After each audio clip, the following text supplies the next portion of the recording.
Bon, bonjour à tous. Ça va bien? Oui, tant mieux. Moi aussi, vous êtes nombreux. Euh, donc ouais, effectivement, aujourd'hui on va parler de trucs super intéressants. On va parler de la presse, on va parler de la pub. On va essayer de répondre à deux questions. La première, c'est pourquoi tous les sites de presse ont la même tête. Et la deuxième, c'est comment on fait quand on est créatif pour essayer, avec ces contraintes-là, de faire quelque chose de sympa. Donc, moi, je m'appelle Renaud Forestier. Je suis illustrateur freelance. Je fais des jeux vidéo, je fais du game design. Je code, je dessine des trucs. J'ai un petit chien, c'est un corgi, il s'appelle Annie. Vous l'avez? Euh, c'est- Normalement, c'est un vrai, mais voilà. À côté de ça, ouais, je fais du bricolage. Je vais être papa dans 2 mois. Donc, je vais probablement arrêter de faire tout ça. Merci. Euh, ouais, à côté de ça, je suis aussi DA, je m'occupe de l'UX dans le groupe Sud-Ouest, une entité qui s'appelle le groupe Sud-Ouest Interactive. Et donc à ce titre, je m'occupe du design de toutes les applications mobiles du groupe et des sites web. Donc aujourd'hui, je vais parler de design des sites de presse. Donc pour le groupe Sud-Ouest, et avant ça, je vais vous parler un petit peu du groupe, vous donner des éléments de contexte. Donc c'est gros. Enfin, pour moi, c'est gros. C'est 385 millions d'euros de CA. C'est 6 quotidiens qui couvrent le Sud-Ouest. Hein, c'est assez bien foutu. Les mecs ont pensé à tout. C'est 600 000 exemplaires de journaux distribués par jour pour l'ensemble du groupe. Et donc c'est 6 quotidiens. 6 quotidiens. Donc il y a Sud-Ouest, Midi Libre, L'Indépendant, Charente Libre, La République des Pyrénées et Centre Presse Aveyron. Ouais, c'est bon, je pense. Et donc c'est 2400 salariés et 100 millions de pages vues par mois sur le net et sur les mobiles. Je suis arrivé à Sud-Ouest il y a 2 ans et demi et assez rapidement, on nous a filé 2 gros projets. Donc le premier, c'était le redesign de oula, ça va trop vite. C'était le redesign du site sudouest.fr et dans la foulée, le redesign du site Midi Libre. Donc, comme pour tout projet, c'était des sites existants évidemment. Et là, on se dit, ok, à quoi il ressemble? Voilà. Bienvenue en 2004, puisqu'effectivement, c'est des sites qui étaient assez vieillissants, puisqu'ils avaient encore cette tête il y a 2 ans. Donc, évidemment, c'est pas responsive. Évidemment, il y avait pas mal de problèmes de nav, des problèmes d'UX. Et c'est assez normal parce que c'était des sites qui étaient en place depuis assez longtemps et qui étaient le résultat de patchs successifs. On s'était dit, tiens, on va rajouter un bloc là, on va rajouter des boutons dans le header, par exemple. Et donc, au fur et à mesure, le truc était devenu assez inutilisable. Et surtout, on ne pouvait plus rajouter des trucs. C'était plus possible. Il n'y avait plus la place. Donc, il fallait le refaire. Et puis, il y avait aussi de plus en plus d'utilisateurs qui consultaient les sites sur mobile. Et donc, un taux de rebond qui était assez monstrueux, puisque ce n'était pas responsive. Donc, on se prenait de la pub, mais on ne pouvait pas lire l'article correctement. Donc, les gens repartaient. Du coup, les gens ont fixé des objectifs. Donc il fallait un site plus moderne, évidemment. Il fallait augmenter les visites. C'est facile à faire. Il fallait une des grosses nouveautés pour les 2 sites, c'était l'ajout d'un espace abonné payant, puisque jusque-là, tout était gratuit. Donc le modèle économique était basé sur la pub. L'idée, c'était de commencer à rajouter un peu plus de valeur, proposer des articles un peu plus sympas, en échange d'un abonnement. Il fallait, donc, comme je l'ai dit, diminuer le taux de rebond mobile et tablette et créer un univers de marque cohérent parce que jusque-là, il n'y avait pas vraiment de charte pour les sites. Typiquement, le logo Sud-Ouest pouvait changer de couleur d'une page à l'autre, des choses comme ça, donc c'était pas terrible. Donc, quand on nous file un projet comme ça, de suite, c'est la joie. J'ai pris cette image parce que ce type est un winner. Et c'est vraiment, voilà, c'est ce qu'on ressentait quand on s'est dit, ok, c'est super, c'est un gros projet. On était une équipe assez petite. Concrètement, on était 6 chefs de projet à bosser dessus pour la partie technique et à peu près 6 aussi côté marketing, donc définition des besoins, des choses comme ça. C'était cool aussi parce qu'on avait énormément de data. Les sites, ils existaient depuis, je vais sûrement dire une bêtise, mais 2008 ou quelque chose comme ça. Et donc, avec le nombre de visites conséquents qu'on a, on savait qu'il y avait des parties du site qui marchaient mieux que d'autres, qu'il y avait des choses qui marchaient bien, d'autres choses qui marchaient moins bien. Et donc, c'était plus facile avec ça de concentrer nos efforts pour essayer d'améliorer les trucs. Puis on s'est dit, ok, on était en 2013, on va pouvoir faire du SaaS, on va pouvoir faire du CoffeeScript, on va pouvoir utiliser plein de technos sympas, du Canvas, du REST, des choses que je connais pas. Et puis le design va être super bien, quoi, parce que clairement on pouvait faire facilement, enfin moi je pensais faire facilement mieux que l'existant. Et puis c'est aussi la tristesse. C'est aussi un petit peu la tristesse parce que on a une grosse dette technique. C'est-à-dire que l'idée c'est de refaire une refonte graphique des 2 sites, mais on ne peut pas toucher au bac par exemple parce qu'on n'a pas le temps. On n'a pas le temps parce qu'on a une deadline qui est déjà définie et qui est à la limite de l'impossible. Et puis il y a beaucoup d'intervenants. Là où avant j'avais bossé en agence, j'avais bossé en free, en général on a un client, des fois ils sont 2, 3, mais là on a beaucoup d'intervenants. On va voir ça tout à l'heure. Donc il n'y a pas que des côtés super positifs. Et donc du coup, quand on commence le projet, on se dit ok, on va faire un petit benchmark de ce qui existe. Et donc on se balade sur les internets et on regarde. Donc ça c'est la V4 de Sud-Ouest, donc celle qui était encore en place à l'époque. J'ai pris un article assez sympa, je me rends compte. On voit pas trop de sang, ça a l'air sympa. Et donc ça c'est des Sud-Ouest. Et puis on va voir les autres. On va voir Le Monde qui est quand même assez réputé. Et puis on va voir Libération. On se dit tiens quand même ça se ressemble un petit peu. Ouest France qui est le leader je crois de la PQR, donc la presse quotidienne régionale qui est un peu notre secteur. Un petit peu toujours la même gueule. La Dépêche. Pareil, on voit qu'il y a toujours 2 colonnes, on voit qu'il y a toujours un header en haut, qu'il y a beaucoup de pubs, que globalement les colonnes font 2 tiers, 1 tiers. On se dit, ouais, ces mecs-là sont pas très imaginatifs quand même. Puis la Voix du Nord c'est pareil, et puis le Parisien c'est pareil. Et puis on regarde et on se dit, ils font tous 1000 pixels de large. C'est assez marrant. Surtout voilà, en 2012. On a des sites responsive, on a tous soit des écrans très petits, soit des écrans très grands. C'est un peu bizarre. Et donc on arrive à un constat. Ces sites-là ont à peu près tous le même layout. Ils ont tous 2 colonnes, 2 tiers, 1 tiers à peu près, et ils font 1000 pixels de large. C'est assez curieux. Donc on se dit, c'est parfait. C'est parfait. Un site qui va faire 1200 pixels de large parce que je suis un foufou, parce que j'ai un grand écran, et puis j'en ferai aussi une version 1000 pixels de large pour les gens qui ont un plus petit écran, et puis après ce sera responsive, ça sera génial quoi. Et puis il y aura plein d'images, des grosses images, genre big picture, tout ça. Et puis ce sera épuré, il y aura voilà, des gros blancs partout parce que j'aime bien le blanc, et puis ça ressemblera à Vanity Fair ou ce genre de site. Je connais même pas le contenu de Vanity Fair, mais en tout cas c'est assez joli comme site, quoi. Donc on se dit c'est cool. Mais non. Ah non. Mais non, parce qu'il y a un truc qui s'appelle la charte pub. La charte pub, c'est quoi? Je sais pas pourquoi je regarde mes notes, je sais très bien ce que c'est. En fait, les sites que j'ai présentés, à peu près tous, leur modèle économique, c'est la pub. Donc ils affichent de la pub, plus il y a de pubs affichées, plus ils gagnent d'argent, donc plus il y a de visites, plus ils gagnent d'argent.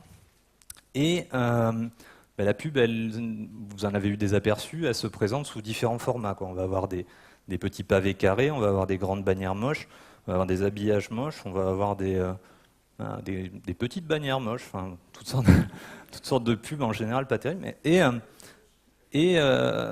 Et donc, tous ces sites affichent les pubs. Par exemple, si, je sais pas, je crois que j'ai vu passer une pub pour Ikea. Ikea, ils veulent faire de la pub pour la nouvelle version des Billy. on en a tous eu une.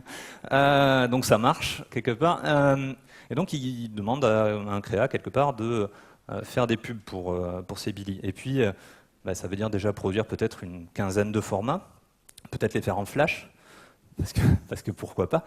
Et tout ça, ça prend du temps, quoi. Ça prend du temps, ça prend de l'argent. Et si chaque site décidait de faire, ben non, moi mes bannières, elles font 222 de large, ou elles font 1200, ça ferait une multiplication des formats, et donc une multiplication de l'argent à mettre dans ces bannières. Et il y a quand même une limite à l'argent qu'on met dans des bannières, quoi. Donc, à la fois, les annonceurs et les éditeurs se sont mis d'accord. Il y a des sortes de consortiums comme ça. Nous, à Sud-Ouest Midi Libre, on dépend d'un truc qui s'appelle le Web 66, et qui regroupe, j'imagine, 66 éditeurs de presse. Je n'ai pas vérifié cette info. Donc ces 66 éditeurs se sont mis d'accord pour dire on va respecter un certain nombre de règles, et en échange, la pub n'en respectera aucune. Ça, ce sera sympa. Mais du coup, on est contraint par cette charte qui a été signée, sûrement au siècle passé, de respecter un certain nombre là, de règles. Et donc je vais vous en montrer quelques-unes parce qu'elles sont sympas. Par exemple, les sites doivent être centrés dans le navigateur. Déjà, si vous aviez des idées, il n'y en a plus. Ils doivent avoir une largeur de 1000 pixels, avec une tolérance de plus ou moins de 2%, parce qu'on est quand même des gens généreux. Ça fait 20 pixels quand même, hein, on commence à parler. Et à propos du pavé, donc il y a un petit format de pub qui fait 300 par 250, je crois. Il faut l'implémenter dans la colonne de droite. Sous-entendu, vous avez une colonne de droite. En premier écran de lecture, donc le premier écran de lecture, c'est les 800 premiers pixels de la page, parce qu'on ne considère pas les devices mobiles, par exemple. Et toute publicité affichée. Toute publicité affichée, ça sous-entend que vous avez une bannière qui fait 90 au-dessus de ce truc-là, et un habillage qui fait lui-même 100 pixels, je crois, de hauteur. Donc vous avez déjà perdu 200 pixels et il vous faut encore afficher ça dans le premier écran. Donc c'est sympa. C'est sympa et on se dit, non, moi je n'applique pas ces règles, je suis un foufou. On se dit ça et puis en fait on se rend compte que la pub c'est 95% des revenus du site web. Donc on ne peut pas dire fuck à la pub, quoi, c'est pas possible. Sinon il reste 5% et voilà, on ne mangera rien, quoi, donc tant pis. Donc on va s'appliquer à ces règles en attendant que voilà, les modèles économiques évoluent. Aujourd'hui on se dirige, enfin tous les acteurs de la presse même, la plupart se dirigent vers des modèles plus basés sur l'abonnement, sur une meilleure connaissance du client, plus de valeur apportée à l'info. Mais en attendant, il y a la pub. Et donc, si on revient et qu'on re-regarde, maintenant qu'on sait tout ça, à quoi ressemblent les sites qu'on a vus tout à l'heure, on se rend compte qu'ils font tous 1000 pixels de large. La barre en bas, là, ça représente les 800 premiers pixels. Et on va voir qu'ils respectent à peu près tous ces règles. En orange, j'ai marqué la pub parce que des fois, on ne la reconnaît pas. Et donc là, voilà, on a à peu près toujours tout qui respecte ces règles. Alors, tous ces sites-là ne font pas partie de la même charte, mais ils ont tous une charte, en tout cas, et qui sont, en général, dans les grandes lignes, c'est la même chose. Et donc, voilà, on voit que c'est toujours pareil. Et la pub, c'est pas juste des gros blocs orange qu'on met sur les maquettes pour faire joli, c'est aussi des pubs comme ça, avec le Père Noël, un hippopotame et un gros bouton qui brille. Donc des fois c'est pas très joli, des fois c'est gros. Là par exemple, c'est une pub, tout le gros machin là, sur un article, c'est sympa. Et puis des fois on est trahi par les siens aussi, parce qu'il y a la pub mais il y a aussi l'autopromo. Donc là en l'occurrence c'est pour oser l'expérience numérique sur Midi Libre. Donc vous êtes sur le site, donc déjà bon. Mais surtout, alors bon, ça se voit, donc ça a le mérite de se voir, c'est quand même ce qu'on demande à une pub. Par contre, peut-être le fait d'avoir répété 3 fois le logo Midi Libre, en termes du X, c'est peut-être pas, c'est pas foufou, quoi. Et donc voilà, ça par exemple c'est la une de la nouvelle version de Midi Libre. Et donc pour montrer qu'il y a quand même beaucoup d'intervenants et qu'il n'y a pas que la pub, j'ai highlighté les différents blocs. Donc en rouge, c'est la place que prend l'édito. L'édito, c'est tous les articles, quoi, finalement. C'est des listes d'articles, les articles les plus lus, les vidéos peut-être, des choses comme ça. En orange, c'est la pub. En jaune, c'est l'abonnement, tout ce qui vous incite à vous abonner, à acheter le journal, des choses comme ça. En bleu, ça va être l'autopromo, je crois, ou des services divers et variés. Et en vert, genre l'horoscope, la météo, ce genre de trucs. Et donc, derrière tout ça, il y a des gens. Derrière tout ça, il y a des gens qui ont des objectifs. C'est-à-dire que la pub, ils veulent afficher un max de pubs. Les journalistes, ils veulent mettre en avant leur contenu. Les gens qui font, je sais pas moi, les jeux concours, les choses comme ça, ils veulent qu'un maximum de gens voient les fameux jeux concours. Et donc ça va être beaucoup de discussions, puisque tout le monde voudrait idéalement être dans le fameux premier écran, tout le monde voudrait être plus haut dans la page. Et donc, pour répondre à toutes ces problématiques, qu'est-ce qu'on fait avec toute cette pub, qu'est-ce qu'on fait avec tous ces intervenants? Nous, on a mis en place un certain nombre d'outils variés. Et je pense qu'ils peuvent s'appliquer à pas mal de projets. Déjà, on a repris pas mal de méthodes du UX éprouvées. Je pourrais tenir 1 heure dessus, donc vous irez voir ça. Mais en tout cas, tout ça, c'est bien.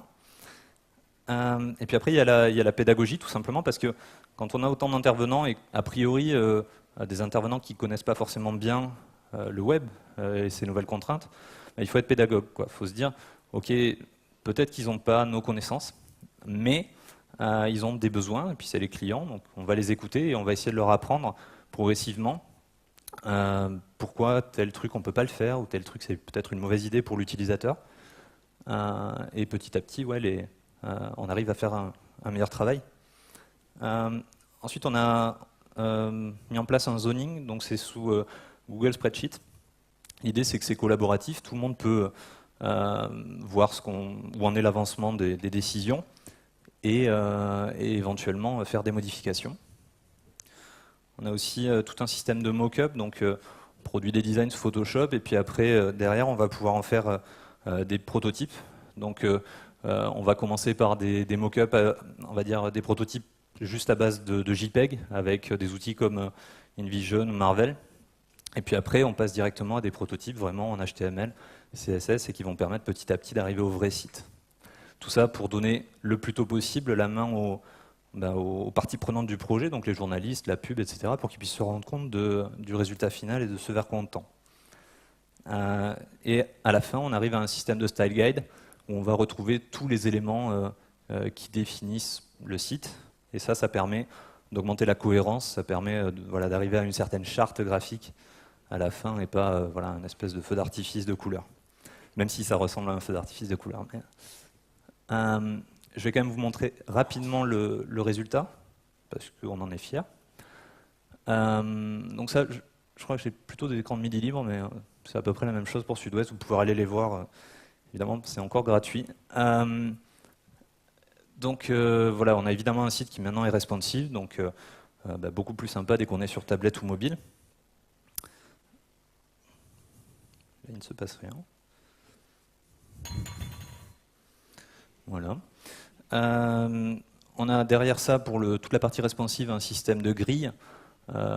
Personnellement, je le trouve assez bien foutu. Ce sera assez long à expliquer, mais ça permet d'avoir les blocs qui bougent et de faire des trucs assez cool. On a un style guide qui en détail ressemble un peu plus à ça. On va définir toutes les marges, définir tous les espacements. Ça, c'est ce qu'on appelle la une événementielle sur Midi Libre. C'est pas du tout quand il y a des perturbations sur l'autoroute, mais c'est plutôt l'élection du président ou je sais pas, quelqu'un qui est important et qui est mort. Mais en tout cas, ça claque quand même, je trouve. Et puis après, on a des blocs qui ressemblent à ce genre de choses. On a essayé de travailler aussi les typos, travailler un peu la mise en avant des images. Et puis on a fait des petits trucs un peu fancy comme ça. Ça fait plaisir, ça ressemble à ça. Ça, c'est un système pour dire je suis d'accord, pas d'accord avec visiblement trop détective, mais la plupart du temps, c'est plutôt un problème de société ou des choses comme ça. Et puis après le launch, on a continué à analyser pour essayer d'améliorer encore. Par exemple, on s'est rendu compte que on avait fait du bon boulot parce que on a réussi à améliorer le temps de chargement de chaque page. Avant, on était plutôt à 6 secondes, maintenant on est en dessous des 2 secondes. Pour faire ça, on a déjà vachement allégé tout ce qui est CSS, JS. On a rendu les pubs asynchrones, donc en fait, on a toujours des pubs, mais elles bloquent plus le chargement de la page. Donc ça, évidemment, hein, c'est la mise en ligne. Et ça, c'est la courbe des visites, depuis, je crois, 2010 jusqu'à nos jours. Et on voit que ça monte, globalement. Hein. Et puis, il y a des montées, il y a des descentes. Et voilà, là, c'est... Si vous arriviez à deviner à quel moment a eu lieu la mise en ligne de la nouvelle version. Le premier pic, non, peut-être. Bon, vous ne trouverez jamais. C'était la flèche verte. Et on voit qu'il y a un creux. On voit qu'il y a un creux, donc c'est le drame. Pourquoi il y a un creux? Parce que c'était Noël, en fait. On l'a fait, je crois, le 25 décembre. Et puis on voit surtout que, oui, ça monte, ça descend. Après la nouvelle version, ça n'a pas chuté, c'est déjà cool, mais ça n'a pas explosé non plus. Ça n'a pas explosé parce qu'en fait, le trafic des sites de presse, il est vachement lié à l'actualité, évidemment. S'il y a des élections, s'il y a des attentats, ça monte. Si c'est les vacances, ça baisse.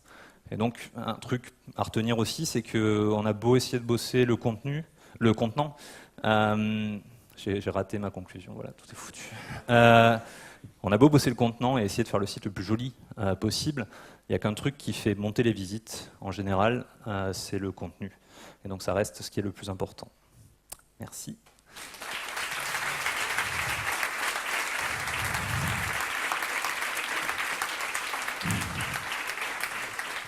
Bonjour. Bonjour. J'ai une question pour toi concernant la pédagogie face aux clients. Parce que à partir du moment où on commence à avoir un client qui a une certaine envergure, ça devient de plus en plus compliqué.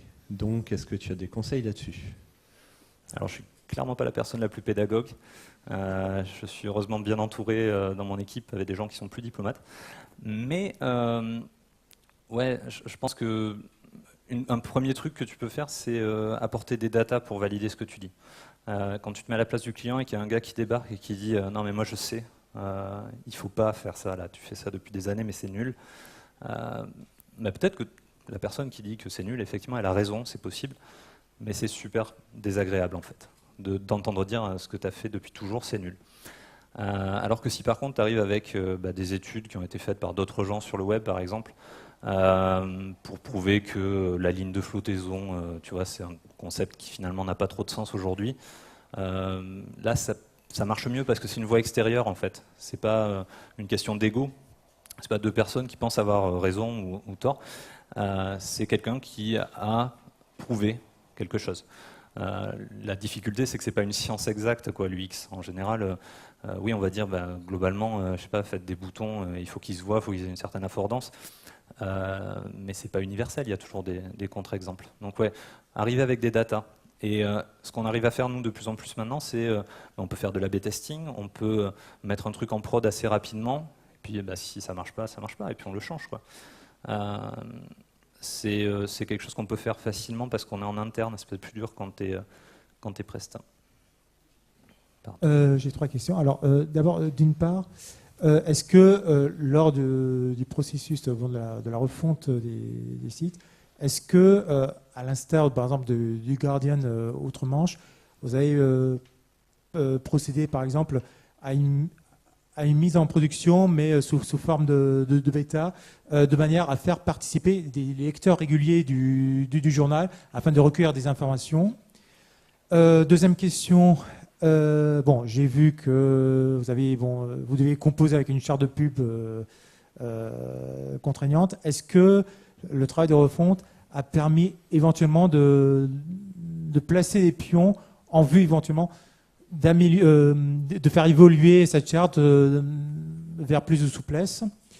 Troisième question, est-ce que la refonte vous a permis de vous démarquer de la plupart des sites de presse en ligne, notamment en respectant quelques bonnes pratiques comme ne pas utiliser la méta-refresh pour rafraîchir toutes les 5 minutes ou éviter la fameuse alerte JavaScript lorsqu'on consulte sur mobile qui invite à télécharger l'application pour ça, alors que je n'avais pas envie, quoi. Et puis, une petite dernière question, assez... Est-ce que pour la mise en prod finale, vous avez utilisé un gros bouton rouge comme au Guardian? Ok. J'aime bien parce que c'est aussi un petit jeu sur la mémoire, c'est assez sympa. Mais c'est des très bonnes questions. Donc la première, est-ce qu'on a mis en place une bêta? Je résume, hein, mais c'était ça. Non, pas pour ces sites-là. On est en train de le faire pour l'appli Android. On est en train de développer l'appli Android de tous les journaux du groupe, en fait, qui sera la même, mais un peu reskinée, quoi, pour chacun. Et là, on fait une bêta, ouais. Pour les sites, ce qu'on a pu faire, c'est on a accès à un panel de lecteurs, mais c'est voilà, c'est quelques personnes. Donc on avait une bêta interne, mais pas de bêta open. C'est quelque chose qu'on envisage de faire à l'avenir, mais ça pose quand même pas mal de problèmes, ne serait-ce que pour récolter les feedbacks. C'est toute une logistique à mettre en place, et quand on a des deadlines courtes, c'est pas évident. La deuxième question, je l'ai déjà oubliée. C'est la charte. La charte. Faire évoluer Ah ouais. la charte. Alors non, on ne peut pas faire évoluer la charte, en tout cas moi je ne peux pas. Il y a sûrement des gens qui peuvent, mais moi je n'ai pas ce pouvoir-là. Par contre, on a essayé de faire quelques trucs un peu sympas, de manière à mieux intégrer la pub. Par exemple sur Midi Libre, ce qu'on n'a pas fait sur Sud-Ouest, mais sur Midi Libre, on a le header qui est au-dessus du wallpaper, de l'habillage, ce qui a le mérite d'avoir toujours, de laisser voilà, par exemple le logo ou toute la nave au-dessus de la pub, c'est le premier truc qu'on voit. Ça me semble déjà un bon compromis, quoi, parce qu'on voit quand même la pub, mais on a quand même quelque chose d'assez logique en termes de navigation. Mais au-delà de ça, non, pas beaucoup de changements. Je crois que la troisième question, c'est est-ce qu'on a fait mieux que les concurrents? En fait, c'est l'application. L'application de ban pratique, notamment éviter par exemple, la météo refresh ou l'alerte JavaScript qui invite sur mobile à télécharger l'appli au lieu de consulter la page qui est responsive. Alors, les meta refresh, ils y sont toujours. Pas bien. C'est pas moi qui décide. Hein. Non, ils y sont toujours. Ils y sont toujours parce que mécaniquement, ça augmente les pages vues, donc ça augmente le chiffre d'affaires de la pub. Donc c'est un truc qu'on ne discute pas. Comment? Ah. Mais ouais, non, il y a des trucs. Personnellement, voilà, évidemment, je pense que les meta refresh, c'est pas très cool pour l'utilisateur, on est tous d'accord. Mais on peut pas. Il y a des limites à ce qu'on peut discuter ou pas, quoi. Ça, on peut pas. J'ai une question.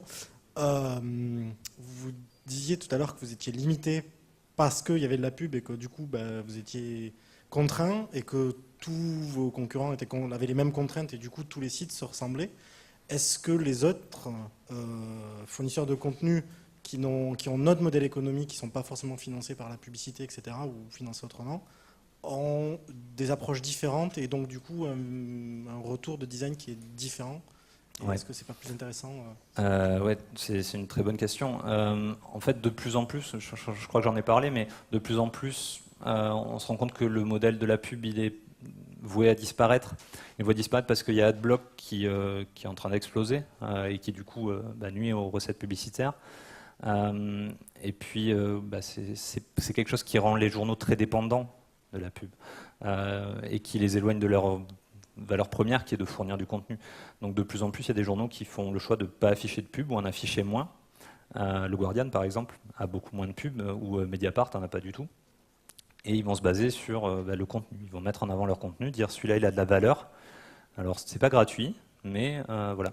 Et il y a aussi une espèce d'entre-deux qui est ce qu'on appelle le native advertising, qui consiste à faire des articles, des sortes de promo pour une marque, mais qui apporte un peu de valeur, quoi. Je sais pas, un exemple que j'ai en tête, c'était un site de jeux vidéo qui, au moment de la sortie de 2 consoles, faisait une espèce de gros reportage là-dessus pour expliquer tous les trucs, et au milieu, ils vont mettre une espèce d'e-frame Amazon pour acheter les jeux directement. Ce qui est assez malin, parce qu'on est en train de lire un article sur les nouveaux trucs, et puis paf, on peut les acheter. Ça, c'est de la publicité qui est en général mieux vécue par l'utilisateur, puisque ça lui apporte un service. Donc il y a cette notion de service qui se développe. Les journaux et pour répondre à la question, les journaux qui ont fait ces choix-là, à mon sens, ont un meilleur design, parce qu'ils sont plus libres. Le New York Times, par exemple, comme ils sont moins encadrés par la pub, ils vont pouvoir se permettre de faire, par exemple, des articles Snowfall, c'est le nom qui vient du premier article comme ça, donc c'est des articles énormes avec, voilà, pour le coup, beaucoup de trucs technologiquement qui tabassent. On va avoir des infographies, de la data vis, des énormes images, des vidéos plein écran. Voilà, ça c'est des trucs plus compliqués à faire quand on est obligé d'avoir 2 colonnes. des choses comme ça. Ouais. Je crois qu'il y a des gens de Mediapart dans la salle. Donc c'est notre modèle économique, vous pourrez leur poser la question à la pause. Bonjour. Bonjour. À gauche. À gauche. À droite. L'autre gauche. Oui. Oui, j'avais une question. Vous avez parlé principalement de la pub, mais de la pub sur site web classique. Ouais. Mais sur mobile, vous n'en avez pas trop parlé et vous dites que AdBlock, ça arrive, du coup, ça sera de moins en moins présent sur les sites web. Mais sur mobile, c'est loin d'être le cas pour le présent, pour le moment, et je pense pour au moins les 5 années à venir. Et du coup, qu'avez-vous prévu pour ça, justement? Donc ça, c'est ma première question. Et la deuxième question, non, c'est bon, il n'y en aura que 2. La deuxième question, c'est l'arrivée du natif, en fait, des pubs natives. Est-ce que vous les avez prévues? Puisque justement, là, vous parliez de chartes pour les publicités. Mais le natif, justement, c'est totalement différent. Donc voilà. Bonne question. Je ne sais pas si je suis la personne la plus qualifiée pour y répondre, mais je vais essayer. Sur la question des pubs sur mobile, donc sur les applis, il y a des pubs. Il y en a beaucoup. Ça prend d'autres formes, c'est pas vraiment des bannières. Souvent, ça va être une espèce de toaster désagréable qui se met en bas de l'écran, ou carrément ce qu'on appelle un interstitiel. C'est vous avez cliqué sur un truc, et là vous cliquez sur une pub parce que la pub s'est mise sous votre doigt. Ça se marche bien. Ou la croix elle bouge comme ça, c'est toujours sympa. Et sur le mobile en responsive, d'accord, sur le web mobile, il y a aussi des pubs. Il y en a moins parce que pour l'instant elles sont plus dures à vendre, j'ai l'impression. Mais il y en a, ouais. Du coup, c'est plus du flash, c'est des gifs animés, c'est des trucs comme ça. Et pour tout ce qui est native advertising, on a commencé à bosser dessus, mais j'ai pas le droit d'en parler. Mais ça arrive, oui. Ok, merci. Ouais. Ici. Oui. Juste, bon, ça va être difficile. J'ai pas envie de faire le procès de la presse quotidienne régionale sur le web parce que c'est compliqué. Je comprends 95% de pubs avec les interstitiels qui passent en 3D et qui font ralentir atrocement n'importe quel ordinateur. C'est 3D, ouais. Atroce. Mais moi, je me pose une question, c'est quid de la qualité? Parce qu'on parle de responsive. Le Sud-Ouest, j'y vais quasi tous les jours. Je suis dans la région, donc je regarde, c'est une de mes sources d'information. Et très régulièrement, ça fait planter mon navigateur. Et ça, c'est atroce aussi. C'est-à-dire qu'il segfault, quoi. Firefox, il s'arrête. Et ça, je sais que c'est parce que c'est hyper chargé, justement par la publicité, mais peut-être par aussi d'autres scripts qui se lancent, etc. Et quid de la qualité, quid des web perfs? Est-ce que toi, tu arrives dans ton métier à dire non, ça, d'accord, ok, ça nous représente beaucoup de pognon, mais ça nous flingue parce qu'au lieu de faire 100 connexions, on n'en fait que 50 parce que c'est trop lourd.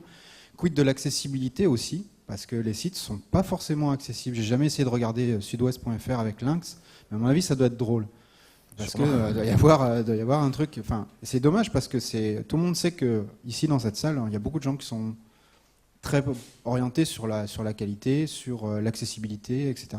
Et toi, est-ce que toi, dans ta refonte, c'est quelque chose qui a pu rentrer dans le débat? Et si ça a pu rentrer dans le débat, comment est-ce que tu as fait pour le faire avancer? Ouais. Donc déjà, sur les perfs, il y a un vrai travail qui est en cours, dans le sens où c'est bien pour l'utilisateur. Si c'est bien pour l'utilisateur, c'est bien pour la pub, c'est bien pour les revenus. Donc c'est un truc qui est vraiment en chantier en ce moment. Et Midi Libre, par exemple, a des bien meilleurs perfs que Sud-Ouest, parce qu'on a appris des erreurs. Sud-Ouest a été fait en premier. Et donc, on a clairement mis trop de scripts sur Sud-Ouest. Il y a des espèces de machins sticky et tout, c'est ma faute, hein, c'est moi qui ai décidé ça. C'est pas terrible, parce qu'en fait, ça apporte pas assez de bonus à l'utilisateur, et ça pose des risques, ouais, effectivement, de plantage. Alors, en général, c'est pas les stickies qui font planter, c'est la pub. La pub, on n'a pas la main dessus. C'est-à-dire qu'on affiche, concrètement, on affiche des iframes. Ce qui se passe dedans, on ne peut pas savoir. S'il décide d'afficher du flash qui va télécharger des trucs sur votre ordi et tout, on ne peut pas savoir. On ne peut pas le bloquer, on ne peut pas l'empêcher. Ce qu'on a mis en place, par contre, c'est des mécaniques où, quand une pub se retrouve dans la rotation, quoi, et fait planter les utilisateurs, on arrive à le détecter et on coupe la pub. Là, on a un bouton rouge, effectivement, pour ça. Ce qui nous permet de, temporairement au moins, de régler le problème. Maintenant, ça veut quand même dire que oui, il y a des utilisateurs qui ont craché. Et sur tout ce qui est qualité, ouais, on essaie de l'améliorer parce que c'est assez lié aussi. C'est-à-dire que c'est assez facile de faire comprendre que... Alors c'est plus dur pour, par exemple, tout ce qui est accessibilité pure, mais si on construit bien nos pages, qu'on fait du web sémantique, des choses comme ça, on a en général un meilleur SEO. Si on a un meilleur SEO, on a plus de visites. Si on a plus de visites, on a plus d'argent. Voilà. Oui qui... Bonjour. Au fond. Au fond. Merci pour ta présentation.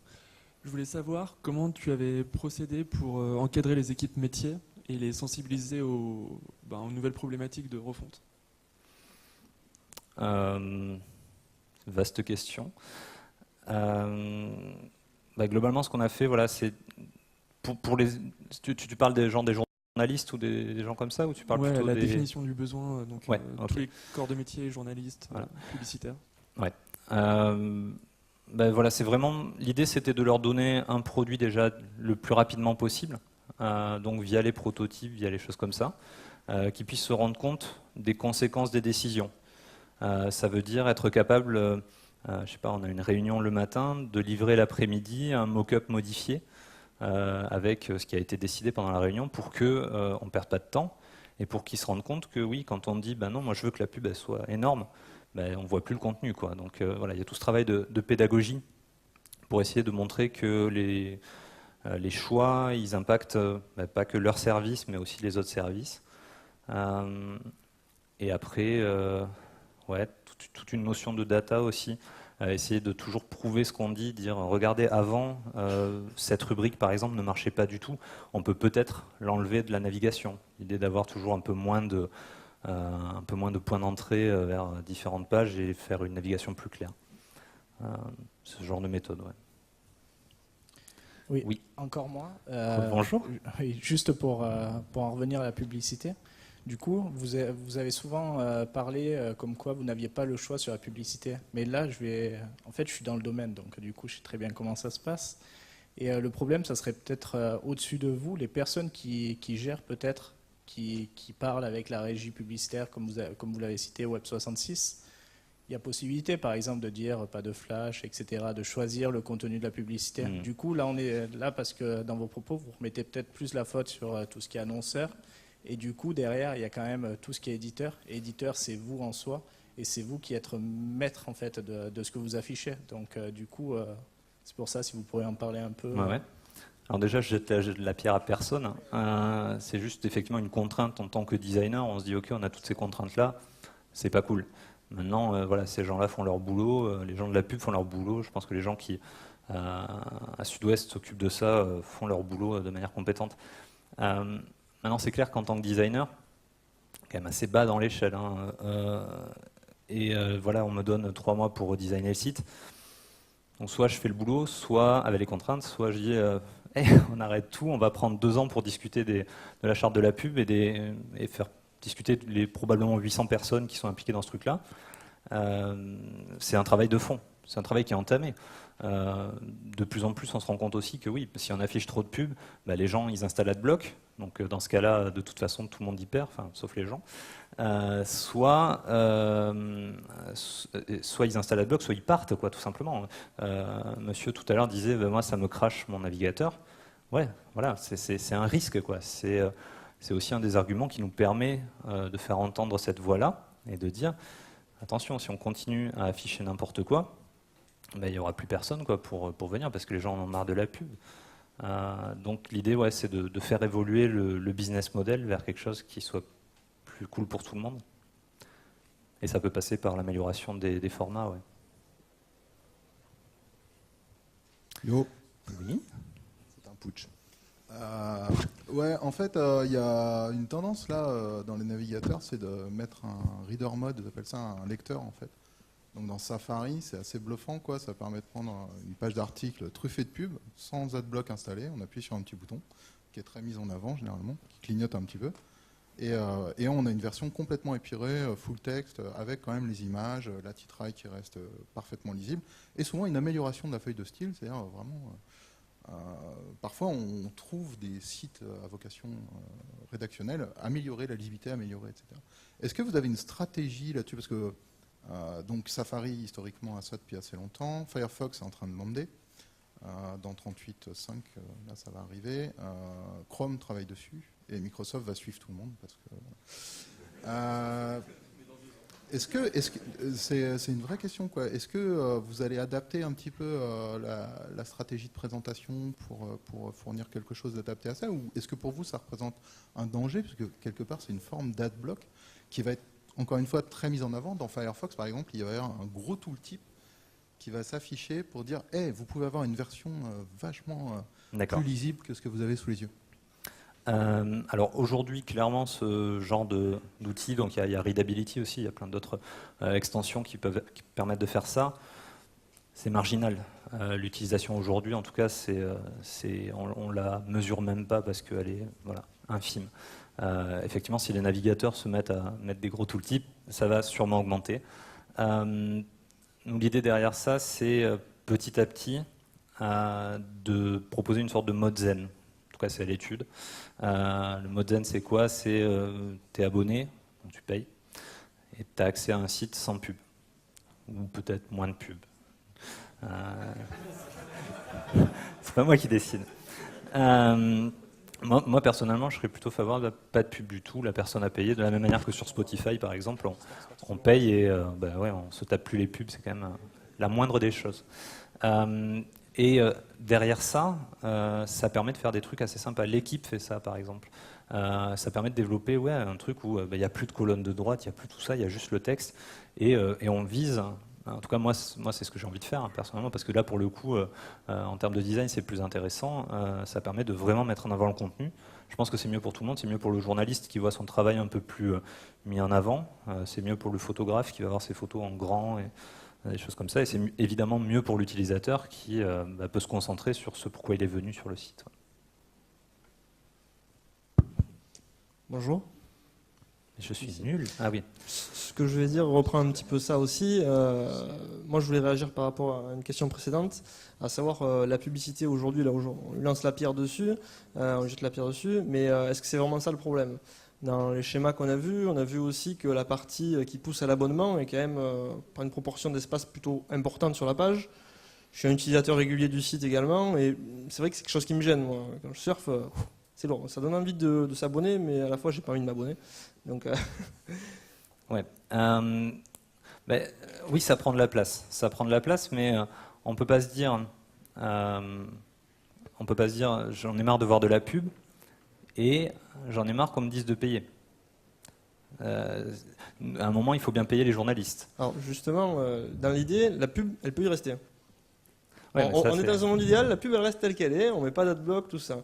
Par contre, on exploite l'espace qui est pris pour pousser à l'abonnement, pour mettre des photos plus grandes, pour mettre des textes avec un petit peu plus de padding autour, et puis tout ce qui va bien pour que ce soit agréable à lire. Aujourd'hui, la critique est facile. Mais ce que je veux dire, c'est que peut-être qu'on consomme sur votre site et sur plein d'autres sites, dans un cas où c'est pareil, on consomme beaucoup d'espace pour des choses et qui essayent de lutter contre du coup, cette pub, puisque vous dites que ce mode abonné permettrait éventuellement d'avoir moins de publicité sur le site. C'est l'objectif. C'est un cercle un peu vicieux, j'ai l'impression que personne ne s'en sortira jamais. C'est la difficulté, c'est qu'il y a beaucoup de services. Il y a des gens derrière, à chaque abonnement, leur mission en tout cas, c'est d'avoir plus d'abonnements. Si on leur dit non, ok, il y a un service abonnement, mais on ne met pas sur le site, ces gens-là, leur boulot, il va être compliqué, quoi. Et de la même manière, il y a un système, je sais pas, peut-être de jeu concours qui permet lui aussi de rapporter des revenus. Oui, soit on l'affiche et il y a des gens qui disent moi je m'en fous des jeux concours, pourquoi il y a ça? C'est des problématiques complexes. C'est un métier difficile. Personnellement, moi je design le site, alors je ne sais pas. Merci beaucoup Renaud. Merci à vous.